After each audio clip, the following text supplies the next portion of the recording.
watu wote wanaoishi duniani ni mali ya Mungu. Dini zilikuja baadaye, watu walikuwepo. Kwani Adam na Eva walikuwa dhehebu gani?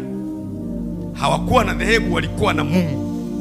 Kwani Abrahamu, Isaka na Yakobo walikuwa dhehebu gani? Hawakuwa na dhehebu, walikuwa na Mungu. Kwani Musa alikuwa dhehebu gani? Hakuwa na dhehebu, alikuwa Mungu, alikuwa na Mungu. Kwani mitume wa Yesu walikuwa dhehebu gani? Hawakuwa na dhehebu, walikuwa na Mungu. Madhehebu yalikuja baadaye. Ni watu kwenye juhudi zao za kumtafuta Mungu wanatengeneza madhehebu yao, yametengenezwa na watu. Lakini Mungu hana dhehebu, Mungu hana dini, Mungu hana kabila, Mungu hana upendeleo. Mungu ni Mungu wa wote. Mtafute Mungu mahala popote anapopatikana, hata kama ni kwa kupapasa papasa, maana issue ni